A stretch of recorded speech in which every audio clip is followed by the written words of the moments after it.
और 5G यानी 5 generation के शो में वक्त है खबरों के सेंसेक्स का, यानी शो का वो सेगमेंट जिसमें आपको दिखाते हैं वो खबरें जिन पर पूरे दिन नजर होती है, पूरे दिन हलचल जिन खबरों पर होती है। किस खबर पर पूरे दिन हलचल रहेगी, खबरों के पीछे का सच क्या है, सेंसेक्स में उस खबर की पूरी जानकारी आप तक पहुंचाएंगे। और हमारे साथ जुड़ेंगे देश भर में फैले हमारे रिपोर्टर जिनकी पूरे दिन नजर रहेगी हर बड़ी खबर पर। अमित, आज की पहली खबर कहां से? चलिए रुक करते हैं शिंजॉय का। शिंजॉय, गुड मॉर्निंग। आज खबरों के सेंसेक्स के लिहाज से आपके पास कौन सी बड़ी खबर है जो पूरे दिन सुर्खियों में रहने वाली है? देखिए, आज prime minister Narendra Modi BRICS summit में कुछ कहेंगे। ब्रिक्स समिट होने वाला है आज 5:30 बजे। तो मेन बात है इश्यूज क्या है। इनिशियली आज ब्रिक्स समिट में 5 ओपनिंग स्टेटमेंट आएगा। जो लीडर्स हैं Vladimir Putin, Xi Jinping, Bolsonaro, Narendra Modi, इस सब कोई कुछ कहेंगे। उसके बाद मेन इश्यूज जो है जिसके बारे में प्राइम मिनिस्टर बात करेंगे, ये है, एक नंबर है काउंटर टेररिज्म। ये इश्यू बहुत ही इंपॉर्टेंट है और काउंटर टेररिज्म स्पेशली अफगानिस्तान के बाद बहुत खतरनाक तरीका से ज्यादा हो रहा है, इसीलिए प्राइम मिनिस्टर इनके बारे में बात करेंगे। काउंटर टेररिज्म छोड़ के ट्रेड के बारे में बात करेंगे, सस्टेनेबल डेवलपमेंट के बारे में बात करेंगे, स्पेस कोऑपरेशन के बारे में बात करेंगे और फाइनली और परहैप्स बहुत ही इंपॉर्टेंट है, ये कोविड के बारे में बातचीत होगा। ये सुनाई दे रहा है Covid is going to be an important issue, बहुत ही इंपॉर्टेंट रहेगा क्योंकि देखिए जितने कंट्री है all of them are affected. China से शुरू हुआ था, इंडिया में आपका तो पता ही है, रशिया बहुत ही अफेक्टेड है, साउथ अफ्रीका बहुत ही अफेक्टेड है, ब्राजील तो इंडिया से भी खराब सिचुएशन है। तो ये तो हो गई, कोविड के बारे में बात हो गई, प्राइम मिनिस्टर कोविड के बारे में बात कहेंगे, लेकिन काउंटर टेररिज्म प्राइमरी इशू रहेगा। शिंजॉय, एक सवाल मेरा यह भी था कि अफगानिस्तान को लेकर जिस तरह से लगातार डेवलपमेंट्स हो रहे हैं, कुछ कंट्रीज ने तालिबान को लीगल गवर्नमेंट मान भी लिया है, तो ब्रिक जो कंट्री है इनका क्या रुख रहने वाला होगा और अफगानिस्तान को लेकर क्या कुछ बड़ी चीज निकल कर आ सकती है ब्रिक मीटिंग से? जरूर, यही तो बात है। काउंटर टेररिज्म हम जब कहते हैं, इसका माने अफगानिस्तान, इसका माने हक्कानी नेटवर्क, जैश मोहम्मद, लश्कर तोयबा, सब लेके है। अफगानिस्तान में देखिए चाइना सपोर्ट किए हैं तालिबान को, रशिया कहे हैं हम इंडिया के साथ हैं, हम वेट एंड वॉच करेंगे। ये 3 कंट्री अफगानिस्तान में इन्वॉल्व है। साउथ अफ्रीका उतना नहीं, ब्राजील उतना नहीं, लेकिन चाइना का एक लाइन है, प्रो पाकिस्तान लाइन है, प्रो तालिबान लाइन है। इंडिया का रशिया का एंटी टेररिज्म लाइन है। अब देखने पड़ेगा क्या बात होता है, ये ओपनिंग स्टेटमेंट में, पब्लिक स्टेटमेंट में आएगा क्या नहीं। बात तो होगा, इसमें कोई शक नहीं है, देयर इज नो डाउट, लेकिन फाइनल स्टेट में क्या आएगा वो देखने पड़ेगा। लेकिन इंडिया ने साफ कह दिया है जो करना है करिए, लेकिन काउंटर टेररिज्म के बारे में बात करना है। बिल्कुल, और आज ये प्रमुखता से इस पर चर्चा भी की जाएगी। शिंजॉय, आप भी बने रहिए हमारे साथ में। तो आज जब ब्रिक्स सम्मेलन होगा तो इसमें तमाम देश अपनी अपनी बात रखेंगे, लेकिन काउंटर टेररिज्म प्राथमिकता और इसके साथ ही कोविड की परिस्थिति पर भी चर्चा जरूर की जाएगी। अब दूसरी खबर के लिए रुक कर लेते हैं भंवर पुष्पेंद्र का, मेरे साथ में जुड़े हैं। भंवर, आज आपके लिहाज से ऐसी कौन सी खबर है जो खबरों के सेंसेक्स में टॉप पर रह सकती है?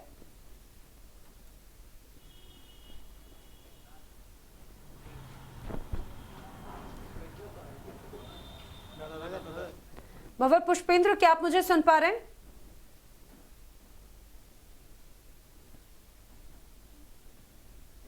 लगता है भंवर पुष्पेंद्र तक आवाज नहीं जा रही है। हम उनसे संपर्क करने की कोशिश करेंगे, लेकिन जिस तरह से अभी जो खबरों का सेंसेक्स में हम आपको लगातार कई खबरें बता रहे हैं, उसमें आपको ये भी बताते चले कि गुरप्रीत भी हमारे साथ में है। गुरप्रीत, आपके लिहाज से आज की ऐसी कौन सी खबर है जो प्रमुख रह सकती है खबरों के सेंसेक्स में?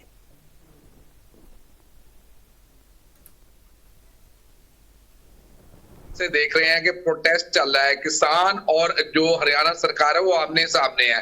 पहले किसानों ने वहां पे महापंचायत की, उसके बाद हमने देखा कि वो वहां से मिनी सेक्रेटरीट के करनाल में जाके बैठ गए और कल भी लगातार बातचीत चलती रही, लेकिन बातचीत का कोई भी सिट्टा नहीं निकला। तो कहीं ना कहीं अभी हमने देखा कि हरियाणा सरकार ने दोबारा से एक बार इंटरनेट बंद करने के दोबारा से ऑर्डर किए। उन्होंने कहा है कि कभी भी कुछ भी हो सकता है और इंटरनेट का मिसयूज हो सकता है, क्योंकि कोई भी किसी को उकसा सकता है। और इस समय जो सिचुएशन है टेंस है, सेंसिटिव है, क्योंकि दोनों दिनों में ये एक डिस्कशन चल रही है कि जो एसडीएम जिसने एक बयान किए थे, बयान में बोला था कि इनके सिर फोड़े जाएं, किसानों के सिर फोड़े जाएं अगर वो बैरिकेड करते हैं, उसको लेके किसानों ने भी बहुत बड़ा एक स्टैंड दिया हुआ है। वो कहते हैं कि उनको सस्पेंड करो, क्रिमिनल केस रजिस्टर करो। कल भी लगातार 2-3 घंटे बातचीत चलती रही ऑफिसर और किसानों के किसान नेता के बीच में। राकेश टिकैत ने बिल्कुल क्लियर कर दिया कि हम यहाँ टेंट लगा लिए, यहाँ ही बैठेंगे जब तक एडमिनिस्ट्रेशन उनकी मांगे नहीं मांगती। और इस बात से कहीं ना कहीं ये लगता है जो टकराव है हरियाणा सरकार और किसानों के बीच में वो बढ़ता जा रहा है। ये सबसे बड़ी खबर रहेगी, क्योंकि अगर कुछ भी वहां पे होता है तो सरकार के लिए एक बहुत बड़ी सिरदर्दी बन चुकी होगी। क्योंकि देखने में ये आया कि सरकार ने पहले महापंचायत से पहले सेक्शन 144 लगाया, कहा 4 से ज्यादा लोग नहीं इकट्ठे होंगे, लेकिन कहीं ना कहीं किसान भारी मात्रा में आए, बड़ी संख्या में आए, यहाँ पे उनका 144 भी फेल हो गया। उसके बाद उन्होंने कहा कि हमने मल्टीपल बैरिकेडिंग की, उन्होंने मल्टीपल बैरिकेडिंग तोड़ी। उन्होंने कहा हम मिनी सेक्रेटरीट में नहीं जाने देंगे, वो अंदर चलेंगे। उसके बाद उन्होंने बातचीत कल करने का विकल्प किया, बातचीत आपस में बैठ के की, लेकिन बातचीत में अभी सरकार भी वहां अड़ी हुई है और किसान नेता भी वहां अड़े। अब अगर किसान नेता ने अलग अलग यूपी, उत्तर प्रदेश, पंजाब और अलग अलग जगह से किसानों को दिया है स्टैंड बाय रहो, अगर कुछ भी ऐसी हरकत होती है तो सरकार के लिए एक बहुत बड़ा चैलेंज है, खट्टर गवर्नमेंट के लिए बहुत बड़ा चैलेंज है लॉ एंड ऑर्डर को मेंटेन करना। बिल्कुल गुरप्रीत, एक बात को जरा और स्पष्ट बताइएगा कि जिस तरह से हमने देखा था दिल्ली की सीमाओं पर जब किसान यहां पर मौजूद थे तो आवागमन बहुत ज्यादा प्रभावित था, रूट बहुत ज्यादा डाइवर्ट किए गए, लोग बहुत परेशान हुए। अगर करनाल पर इस तरह से अगर यहां पर बॉर्डर पर किसान बैठते हैं तो प्रभाव किस तरह का पड़ेगा आम जनता पर भी? जी, अगर बात करें तो हाईवे तो उन्होंने बिल्कुल ब्लॉक नहीं किया, लेकिन जैसे मिनी सेक्रेटरीट में बैठे हुए हैं तो जो करनाल के लोग हैं उनके लिए बहुत बड़ी समस्या है, क्योंकि जो मिनी सेक्रेटरीट में हर लोग ने आना है, काम करना है, वहाँ डिप्टी कमिश्नर ऑफिसर है, सभी ऑफिसर वहां बैठते हैं। और जो लोकल करनाल के लोग हैं, हमने कल भी देखा है कि उनको रूट डिवर्ट करना पड़ रहा है, क्योंकि किसान बिल्कुल आगे बैठे हुए हैं। लोकल सिरदर्दी, लोकल लोगों के लिए सिरदर्दी बहुत बढ़िया है, लेकिन अभी तक जो नेशनल हाईवे है दिल्ली से चंडीगढ़ मार्ग है जो, उसको उन्होंने ब्लॉक नहीं किया, क्योंकि मिनी सेक्रेटरीट थोड़ा सा दूर है। और वहां पे देखा है कि लगातार फार्मर वहां बैठे, उनकी गाड़ियां लगी हुई हैं, बैरिकेडिंग लगी हुई है। तो कुल मिला के जो लोकल एडमिनिस्ट्रेशन का काम है वो ठप हुआ बैठा है। अब सरकार को देखना है कि कैसे वो अपना काम चला सके, क्योंकि करनाल एक बहुत इंपॉर्टेंट कॉन्स्टिट्यूंसी है, स्पेशली सीएम वहां से लड़ते हैं, उनकी कॉन्स्टिट्यूंसी है। तो इसलिए जो वहां के लोग हैं उनकी परेशानी लगातार परेशानी है वहां पर। कल बात भी सामने आई थी, कई सरकारी दफ्तर वहां पर है, कई बैंक्स वहां पर हैं, एटीएम्स वहां पर है, तो करनाल के लोगों के लिए भारी परेशानी हो सकती है। आप बने हुए हमारे साथ, हमारे सहयोगी आदर्श हमारे साथ लगातार बने हुए हैं। आदर्श, आपके पास क्या खबर आज खबरों के सेंसेक्स के लिहाज से जो अहम है?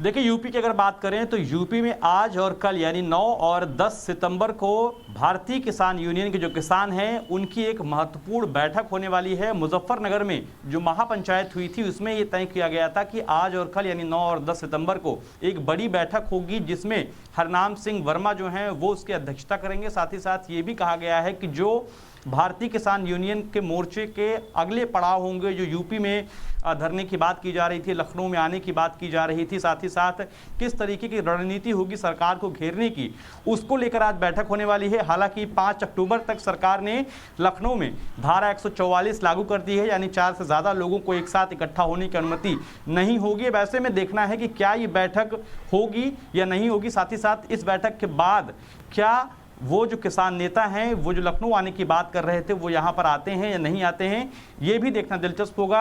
और मैं आपको बता दूं कि इसके साथ साथ कई दिनों से लगातार तैयारियां जो हैं वो भारतीय किसान यूनियन के तमाम जो नेताओं की थी वो चल रही थी लखनऊ आने के लिए, और इसको लेकर लॉ एंड ऑर्डर किस तरीके से मेंटेन होगा इसके लिए सरकार भी सतर्क थी। तो कुल मिलाकर इन्हीं आज और कल की बैठक से ये तय होगा कि आखिर भारतीय किसान यूनियन का लखनऊ आने का जो मोर्चे का संकल्प था उस पर क्या निष्कर्ष निकलता है। आदर्श, एक बात तो साफ है, उत्तर प्रदेश में हमने देखा था, खासतौर अगर बात पश्चिमी उत्तर प्रदेश की जाए तो वहां पर किस तरह किसान महापंचायत का आयोजन किया गया था, तमाम सियासी पार्टियां भी वहां पर मौजूद थी। ऐसे में किसानों का लखनऊ पहुंचना, आगे की रणनीति पर चर्चा करना क्या संदेश देता है?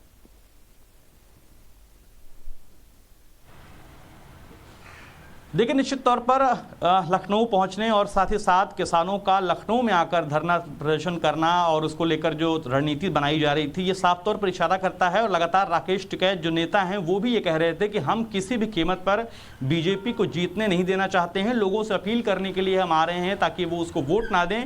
और उसी कड़ी में चूंकि 6 महीने के बाद चुनाव होने वाले हैं, ऐसे में कोशिश यही है कि चूंकि वेस्टर्न यूपी में जो किसान हैं उनको, या उस तरफ के जो किसान हैं उनमें वो माहौल बना रहे हैं और कोशिश ये कर रहे हैं कि जो ईस्टर्न यूपी है, यानी पूर्वोत्तर है, पूर्वांचल है, अवध क्षेत्र है, वहां के जो किसान हैं, आम आदमी हैं, उन तक वो अपनी बात पहुंचाएं। और इसी कड़ी में ये कोशिश कर रहे हैं। लेकिन बड़ी बात यह है कि ये जो आयोजन करने की बात की जा रही है वो होगा, ये नहीं होगा, इस पर संशय है। जैसा कि मैंने आपको बताया कि 5 अक्टूबर तक धारा 144 लागू है और अगर ऐसे में किसान बड़ी संख्या में यहां पर आते हैं तो निश्चित तौर पर सरकार उन्हें हटाने की भी कोशिश करेगी। यानी कि ये बिल्कुल देखना दिलचस्प होगा। आदर्श, आप हमारे साथ बने रहिए। भंवर पुष्पेंद्र हमारे संवाददाता लगातार हमारे साथ बने हुए हैं। भंवर, दूसरी और आपके पास कौन सी बड़ी खबर है खबरों के सेंसेक्स के लिहाज से आज के लिए? जी बिल्कुल, मैं आपको बता दूं कि आज बड़ी खबर यह है, केंद्रीय मंत्री नितिन गडकरी और केंद्रीय मंत्री राजनाथ सिंह आज राजस्थान रहेंगे। आपको बता दें कि भारत पाक सीमा से लगे हुए 40 किलोमीटर पहले जो बाड़मेर और जालौर बॉर्डर है, वहां पर जो प्लेन है एयरफोर्स के, उनके लिए एक स्पेशल रनवे बनाया गया है। 3 किलोमीटर की हवाई पट्टी बनाई गई, उसका उद्घाटन आज राजनाथ सिंह करेंगे। साथ में नितिन गडकरी भी रहेंगे। कार्यक्रम 11 बजे का है। उसके बाद वो वहां से उसके उद्घाटन के बाद जैसलमेर जाने के भी कार्यक्रम की सूचना मिल रही है। करीब 1 बजे के आसपास वो जैसलमेर भी पहुंचेंगे और वहां भी सेना के कुछ महत्वपूर्ण कार्यक्रमों में हिस्सा लेंगे, जिसमें खासतौर पर अगर हम बात करें तो वहाँ जो मिसाइल बेस बनाया गया है जैसलमेर में, उसका भी वो उद्घाटन करेंगे और हो सकता है कि उनके साथ विपिन रावत भी रहें। जी, इसके अलावा और कौन सी बड़ी खबर है आपके पास जो आपको लगता है कि खबरों के सेंसेक्स में काफी अप रहने वाली है?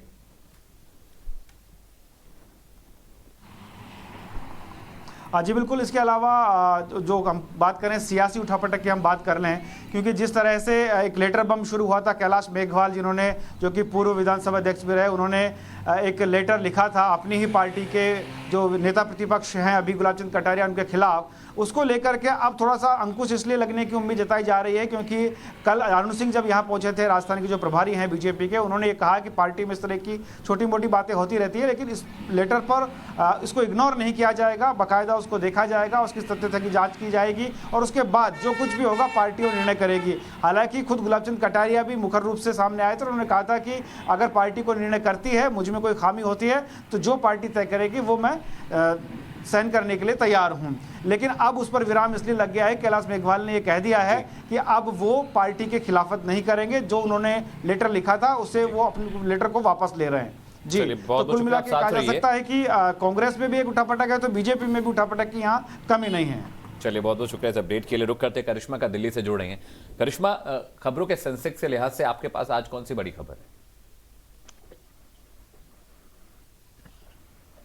सिर्फ फोन आ रहा है तो मैं क्या करूं? करिश्मा, क्या आप मुझे सुन पा रही हैं? खबरों के सेंसेक्स के लिहाज से आज आपके पास कौन सी बड़ी खबर है जो पूरे दिन सुर्खियों में रहने वाली है? जी बिल्कुल, आज एक सबसे बड़ी खबर तो ये है, जो हमारे पैरा एथलीट्स हैं वो मिल रहे हैं प्राइम मिनिस्टर से। ब्रेकफास्ट के ऊपर उनकी ये मीटिंग होनी है प्राइम मिनिस्टर से। प्राइम मिनिस्टर उनको इनकरेज करेंगे, उनको मोटिवेट करेंगे और आगे अच्छा करने के लिए और भारत के लिए और मेडल जीतने के लिए। उसके अलावा एक बड़ी खबर जो थी वो कल हो गई, MS धोनी जो है वो T20 वर्ल्ड कप में टीम इंडिया के मेंटोर रहेंगे। वो टीम इंडिया का साथ देंगे T20 वर्ल्ड कप में। रवि शास्त्री के साथ वो बहुत ज्यादा नजदीकी से काम करने वाले हैं, वो टीम के साथ भी रहने वाले हैं। तो कहीं ना कहीं 2007 में जो उन्होंने वर्ल्ड कप जीता था, BCCI मैनेजमेंट चाहता है वही दिमाग का इस्तेमाल वो 2021 में T20 वर्ल्ड कप जो है वो जिताने के लिए करें, क्योंकि विराट कोहली के पास अगर एक चीज की कमी है तो वो है एक ICC ट्रॉफी उनके कैबिनेट में। तो कहीं ना कहीं वो एक बहुत जरूरी चीज है जो BCCI चाहता है जीतना, और इसलिए उन्होंने रवि शास्त्री के साथ साथ MS धोनी को भी मेंटोर के रूप में रखा है, तो कहीं ना कहीं ये दो बहुत बहुत जरूरी चीजें हैं जो खेल जगत में इस वक्त हुई हैं। करिश्मा, पैरालंपिक जो खिलाड़ी उन्होंने ज्यादा मेडल जीते हैं, तो क्या कुछ बड़ा ऐलान आज उनके लिए पीएम मोदी कर सकते हैं?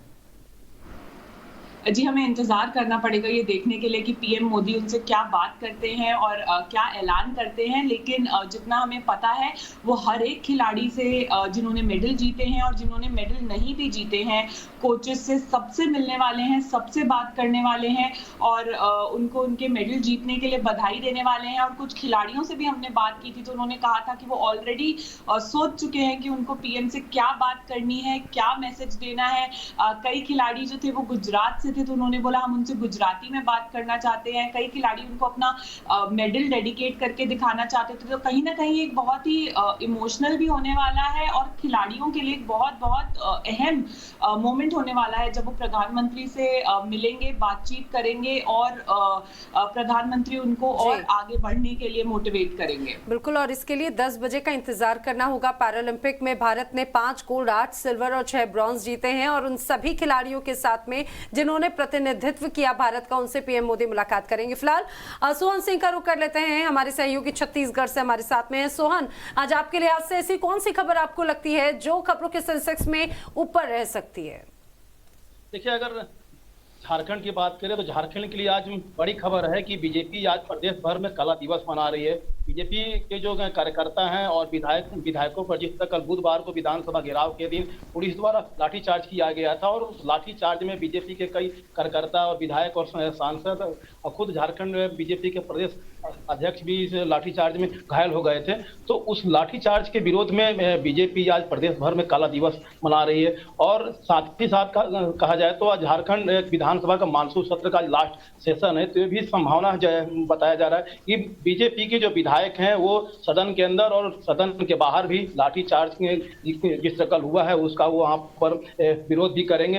बीजेपी के जो विधायक हैं वो बीजेपी पूरे प्रदेश भर में जो विधानसभा अध्यक्ष द्वारा जो नमाज कक्ष को लेकर जो रूम एक अलॉट किया गया था उसका बीजेपी विरोध कर रही है। बीजेपी का सिंगल डिमांड है, उनका कहना है कि विधानसभा अध्यक्ष उस आदेश को रद्द करें और उसी को लेकर आज बीजेपी लगभग शाम 4 बजे के आसपास बीजेपी का एक डेलीगेशन आज गवर्नर से मिलेगा और गवर्नर से मिल के एक ज्ञापन सौंपेगा और राज्यपाल से जो बीजेपी के जो डेलीगेशन वो मांग करेगा कि विधानसभा अध्यक्ष द्वारा जो आदेश निकाला गया उस आदेश को रद्द किया जाए। तो कुल मिलाकर कहा जाए तो सोहन, ये भी कहा जा रहा था, ये भी जानकारी थी कि झारखंड सरकार की तरफ से या फिर जो तमाम नेता हैं उन्होंने ये भी एक ऑफर किया कि अगर आप भी चाहते इस तरह की किसी और कक्ष का तो उसको भी लेकर अलॉट किया जा सकता है। तो क्या ऐसी परिस्थिति में जो आदेश है उसे रद्द करने पर बीजेपी मानेगी?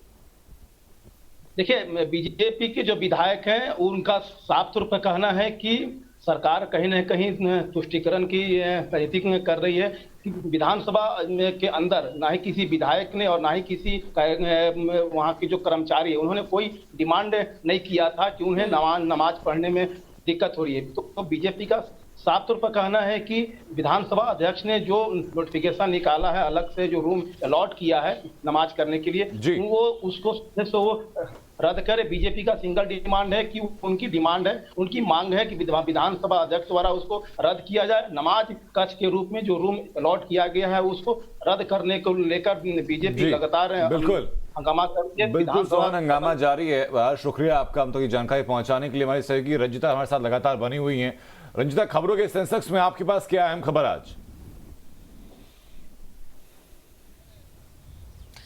जी देखिए, खबरों के सेंसेक्स की बात की जाए तो आज कांग्रेस से एक बड़ी खबर निकल कर आ रही है। खबर राहुल गांधी से जुड़ी हुई है। राहुल गांधी माता की गोद में, वैष्णो देवी राहुल गांधी का दौरा है। 2 दिनों के इस दौरे में राहुल गांधी आज दिल्ली से रवाना होंगे।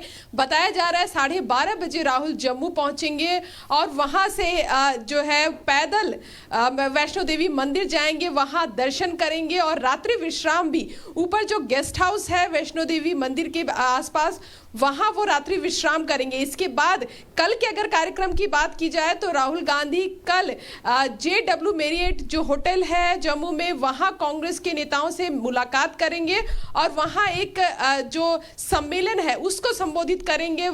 ये एक खबर निकल कर आ रही है। इसके साथ ये भी कहा जा रहा है कि कांग्रेस जम्मू कश्मीर के पूर्व मुख्यमंत्री गुलाम नबी आजाद भी उनके साथ रहेंगे। हालांकि वो आज के कार्यक्रम में रहेंगे या कल का जो कार्यक्रम है कार्यकर्ताओं और नेताओं के साथ उसमें शामिल होंगे, उसको लेकर अभी संशय बना हुआ है। इन खबरों के बीच ये भी कहा जा रहा है कि कटरा से जब पैदल राहुल गांधी चलेंगे उस समय जो प्रशासन है उसने मीडिया पर रोक लगा दी है। वहां से जो कवरेज की बात कही जा रही थी कि ज्यादा संख्या में वहां मीडिया पहुंच रही है दिल्ली से। ये काफी अहम दौरा रंजीता अपने आप में माना जा रहा है। राहुल गांधी का जम्मू पहुंचकर वैष्णो देवी के दर्शन करना, कल भी उनका कार्यक्रम है। कांग्रेस के तमाम कार्यकर्ता और नेताओं से बातचीत करेंगे। आदर्श हमारे साथ जुड़े हुए हैं। आदर्श, कोई और अहम खबर जो खबरों के सेंसेक्स के लिहाज से टॉप पर रह सकती है?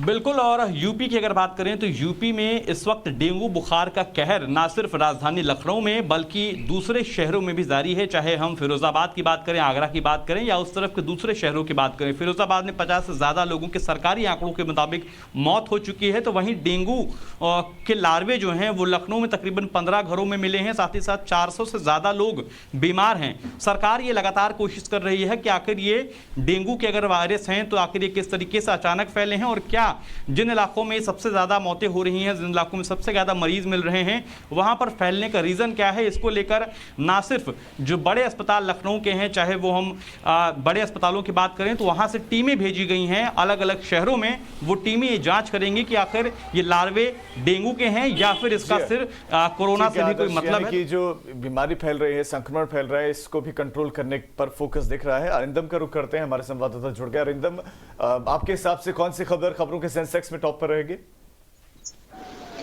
देखिए, कल एक बहुत बड़ा नाव हादसा हुआ है असम के जोरहाट डिस्ट्रिक्ट में, जहां पर दो नावों के बीच में टक्कर हुई थी और उन नाव में करीबन 75 लोग सवार थे। अभी पूरे रात भर सर्च और रेस्क्यू ऑपरेशन चलता रहा, जो NDRF और SDRF की टीम चलाती रही। पूरे रात डीप डाइवर्स यूज किए गए, लेकिन सुबह तक ऑफिशियल जो फिगर्स थे वो सामने नहीं आ रहे थे। अभी थोड़ा सा पिक्चर क्लियर हुआ है कि हमको जो बताया जा रहा है कि वो जो दो नाव के बीच में टक्कर हुआ था ब्रह्मपुत्र नदी में, उनमें 75 लोग सवार थे और उनमें से 43 लोगों को रेस्क्यू कर लिया गया था और 28 लोगों को कॉन्ट्रैक्ट ट्रेसिंग कर लिया गया था। एक औरत की डूबने की वजह से मौत हुई है और 4 लोग अभी तक लापता है। तो वो 4 लोगों को तलाशने के लिए ही NDRF और SDRF की टीम्स अभी सर्च एंड रेस्क्यू ऑपरेशन चला रहे हैं असम के जोरहाट जिले में, जो ब्रह्मपुत्र नदी में ये हादसा हुआ था। तो अभी भी सर्च एंड रेस्क्यू ऑपरेशन जारी है वहां पे। बिल्कुल, बहुत बहुत शुक्रिया आपका और हमारे तमाम सहयोगियों का जो कि अलग अलग जगह से हमारे साथ जुड़े और खबरों के सेंसेक्स में इनपुट दिया, बताया कि खबरों की कौन कौन सी खबरें हैं जो अहम है, उनकी अहम होने के पीछे की वजह क्या है। और अब वक्त तो चला कि आपको वो सेंसेक्स मीटर दिखाते हैं जिसमें आपको पता चलेगा कि खबरों के सेंसेक्स में खबर दिखाने से पहले क्रम क्या था खबरों का, और खबरों के सेंसेक्स में ये खबर दिखाने के बाद, खबरों के पीछे की सच्चाई दिखाने के बाद, वजह दिखाने के बाद कि सेंसेक्स मीटर में जगह क्यों बनाई है, अब क्रम किस तरीके से बदला है। तो ये वो तमाम खबरें हैं जो हमने दिखाई है, चाहे पैरालंपिक की बात की जाए या ब्रिक्स सम्मेलन की बात की जाए, नमाज रूम की बात की जाए जिस पर सियासत हो रही है, और किसानों के आंदोलन की बात की जाए जो करनाल में देखने को मिल रहा है। राजीव, ओल्ड रैंक और न्यू रैंक, ये है क्रम। ये जो पुराना क्रम है ओल्ड रैंक है, न्यू रैंक में बदलाव हो गया है। न्यू रैंक में अब कौन सी खबर सबसे ऊपर है? वो है ब्रिक्स सम्मेलन जिसको प्रधानमंत्री संबोधित करने वाले हैं। इसके अलावा पैरालंपिक चैंपियन के साथ प्रधानमंत्री मोदी मुलाकात करने वाले। ये बड़ी खबर रहने वाली। जी हां, देश में पहली इमरजेंसी एयर स्ट्रिप के बारे में भी हमने बात की, किस तरह से वॉर के समय में ये मददगार साबित हुई। इसके अलावा नमाज रूम पर जो सियासत हो रही थी वो अब चौथी खबर हो चुकी है। इसके अलावा पांचवी जो खबर बड़ी है, किसानों का आंदोलन लगातार जारी। दिल्ली के बाद अब किसान करनाल में भी हंगामा कर रहे हैं, वहां भी डेरा डाले हुए। बिल्कुल, तो ये वो तमाम खबरें हैं जो टाइम्स ऑफ भारत ने आपको बताई है खबरों के इस 5G सेंसेक्स में। इन तमाम खबरों पर टाइम्स ऑफ भारत लगातार बना हुआ है।